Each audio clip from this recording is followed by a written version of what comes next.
ولا تخرجون انفسکم من دیارکم ثم اقررتم وانتم تشہدون۔ یہ بنی اسرائیل کی خباثتوں اور ان کی عہد شکنی اور وعدہ خلافیوں کا یہ تذکرہ چل رہا ہے۔ اس سے پہلے اللہ تبارک و تعالیٰ نے ان سے یہ وعدہ لیا تھا کہ بنی اسرائیل تم اللہ کے ساتھ کسی کو شریک نہیں کرو گے اور والدین کا احترام کرو گے اور عام لوگوں سے اور عزیز و اقارب کے حقوق کو ادا کرو گے اور حسن اخلاق سے لوگوں کے ساتھ پیش آؤ گے، نماز کو ادا کرو گے اور زکوٰۃ کو دو گے۔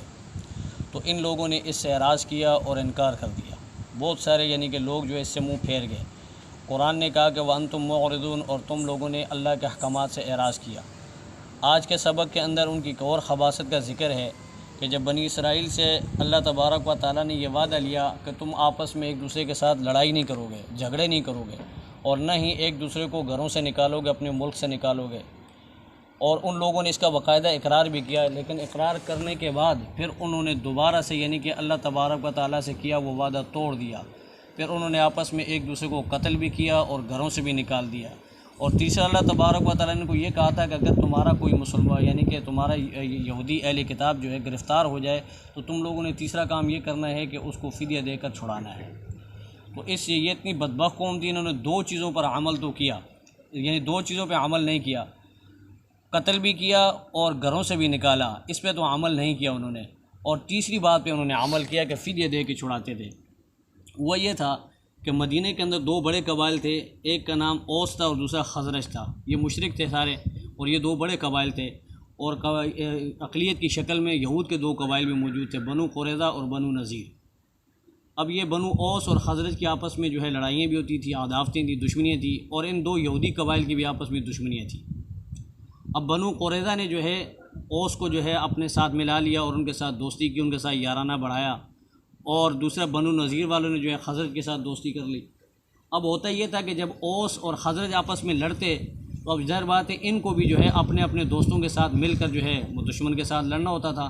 تو اس میں کہ یہ ان کے سامنے اگر ان کے دشمن کہ اپنے یہودی بھی آ جاتے تو یہ ان کو بھی قتل کرتے تھے، اور اگر وہ گرفتار ہوتے تو ان کو بھی کہ گرفتار کرتے تھے اور ان کو پھر باقاعدہ فدیہ دے کے چھڑاتے تھے۔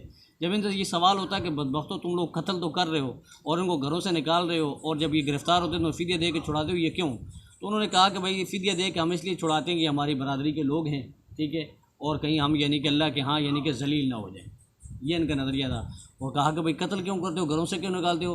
کہا کہ یہ جو ہم نے معاہدہ کیا ہے اس کی کہ وجہ سے ہار ہمیں محسوس ہوتی ہے کہ اپنے کہ جو حلیف کے ساتھ ہم کہ بےایمانی کریں، اس لیے ہم ان کے ساتھ کہ وفا کرتے ہیں، ان کے ساتھ مل کے ان کو قتل کرتے ہیں۔ تو یہ پورا آج کے سبق میں اللہ تعالیٰ نے ان کا بتایا کہ یہ کر رہے ہیں، یہ چکر چلا رہے ہیں، اور کہ کچھ کتاب کو انہوں نے مانا اور کچھ کتاب کو انہوں نے چھوڑا، تو اس کی سزا ان کو یہ ملی کہ ان بدبختوں نے دنیا کے اندر بھی ذلت کو خریدا اور آخرت میں معیش کا رسوا ہوئے۔ خود نبی کریم علیہ الصلوۃ والسلام کے دور مبارک کے اندر بنو قریظہ، بہت سارے افراد بنو قریظہ کے یہودی قتل ہوئے، اور سن 4 ہجری کے اندر بنو نذیر کو جلا وطن کیا گیا، وہاں سے نکال دیا گیا۔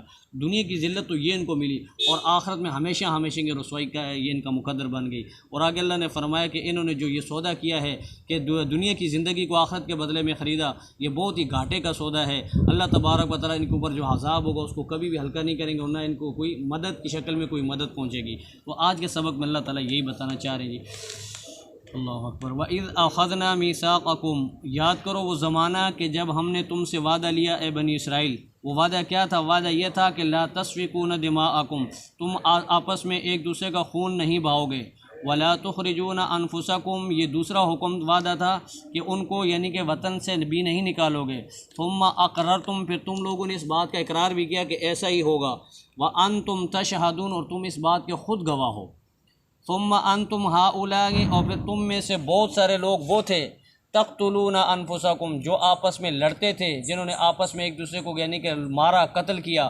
وتخرجون فریقا منکم، اور ایک طبقے کو تم میں سے کہ اس کو نکال دیا، من دیارہم، اپنے گھروں سے، اپنے وطن سے۔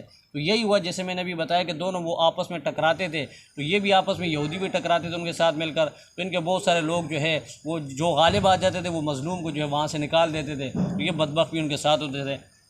قرآن فرماتے ہیں کہ تظاہرون علیہم بالاسم والعدوان، تم چڑھائی کرتے ہو اپنے بھائیوں پر، اپنے خاندان والوں پر، اپنے کہ قبیلے والوں پر، بالاسم والعدوان، گناہ سے اور زیادتی سے، ظلم سے، وَإِن يَأْتُوكُمْ أُسَارَىٰ، اور اگر وہ آ جائیں تمہارے پاس اسارا قیدی بن کر، تو فادوہم، تو تم لوگ فدیہ دے کر ان کو چھڑاتے ہو، حالانکہ وَهُوَ مُحَرَّمٌ عَلَيْكُمْ إِخْرَاجُهُمْ، ان کا نکالنا ہی تمہارے اوپر حرام تھا، اب فدیہ دے کے تم لوگ یعنی کہ چھڑاتے ہو۔ تو آگے اللہ نے فرمایا کہ فَتُؤْمِنُونَ بِبَعْضِ الْكِتَابِ وَتَكْفُرُونَ بِبَعْض، تم عجیب لوگ ہو، کتاب کے بعض ایسے پر یعنی کہ ایمان رکھتے ہو اور بعض پہ ایمان نہیں رکھتے۔ تو یہ اصل میں خطاب تو اہل یعنی کہ کتاب یہود کو تھا، جو آپ صلی اللہ علیہ وسلم کے زمانے میں موجود تھے، لیکن قرآن کریم کا خطاب جو وہ عام ہوتا ہے قیامت تک کے انسانوں کے لیے۔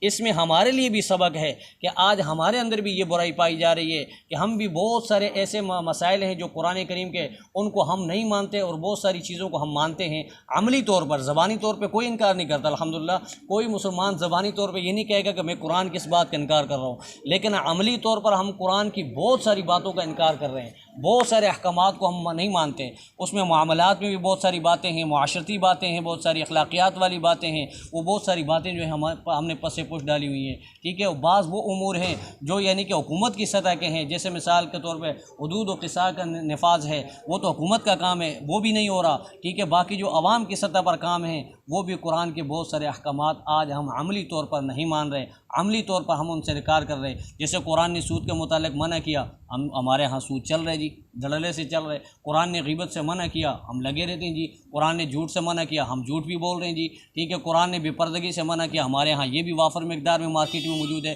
تو بہت سارے ایسے مسائل ہیں جن سے قرآن نے روکا، ہم نہیں روک رہے، جن کا کرنے کا قرآن نے حکم دیا، ہم اس کو کر نہیں رہے۔ تو ہم بھی عملی طور پر یعنی کہ آدھی کتاب کو مان رہے ہیں، آدھی کتاب کو نہیں مان رہے۔ اللہ تبارک و تعالیٰ نے ہمیں یہ خطاب کیا تھا ایمان والوں کو کہ یا ایھا الذین آمنوا ادخلوا، اے ایمان والو، ادخلوا فی السلم کافہ، تم پورے کے پورے دین اسلام میں داخل ہو جاؤ، تمہارا ہر عمل جو ہے وہ دین اسلام کے تابع ہو، کھانا پینا، اٹھنا بیٹھنا، معاشرت، اخلاقیات، معاملات، سیاست، قیادت، یہ تمہاری ساری جو ہے اسلام کے تابع ہو جائیں، تو تب تم مسلمان بنو گے، تب تمہیں مسلمان کہلانے کے یعنی کہ حق حاصل ہوگا۔ ابھی ہم صرف نام لیوا یعنی کہ صرف نام کے مسلمان ہیں، باقی ہماری زندگی کے اندر قرآن کی تعلیمات کہیں دور تک نظر نہیں آ رہی۔ اللہ تبارک و تعالی ہم سب کی جو ہے اس کوتاہی کو معاف فرمائے، اور اللہ پاک ہم سب کو قرآن کریم پر مکمل عمل کرنے والا بنائے۔ پھر آگے اللہ نے فرمایا کہ اس کا یعنی کہ سزا کیا ہوگی؟ سزا یہ ہے کہ فما جزاء من یفعل ذلک منکم، اس کا بدلہ یہ ہے کہ جس نے یہ عمل کیا، یہ کام کیا تم میں سے، الا خزی فی الدنیا، فی الحیات الدنیا، اس کے لیے دنیاوی زندگی کے اندر بھی رسوائی اور ذلت ہے، ویوم القیامت یردون الی اشد العذاب، اور قیامت کے دن ان کو سخت عذاب کی طرف لوٹا دیا جائے گا۔ یہاں اشد العذاب سے مراد جہنم کا عذاب ہے، جو ہمیشہ کا عذاب ہے، دائمی عذاب ہے۔ اللہ تعالیٰ ہم سب کی حفاظت فرمائے۔ ان لوگوں کو جو ہے ہانک کر جہنم میں لے جا کر ڈال دیا جائے گا۔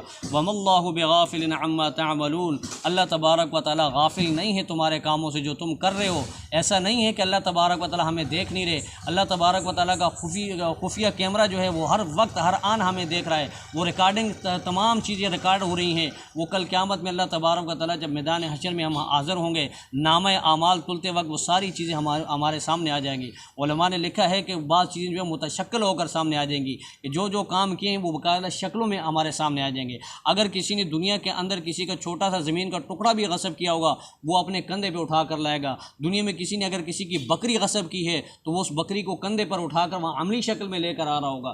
تو وہاں قیامت کی رسوائی سے تو کوئی نہیں بچتا۔ اللہ تبارک و تعالیٰ کا خفیہ جو کیمرہ ہے وہ ہر آن ہر گھڑی ہمیں دیکھ رہا ہے، اس لیے ہمیں ہر وقت اللہ سے ڈرتے رہنا چاہیے۔ فرمایا کہ اولئک الذین اشتروا الحیات الدنیا بالآخرہ، یہ تو وہی لوگ ہیں بدبخت جنہوں نے دنیا کی زندگی کو خریدا آخرت کے بدلے میں۔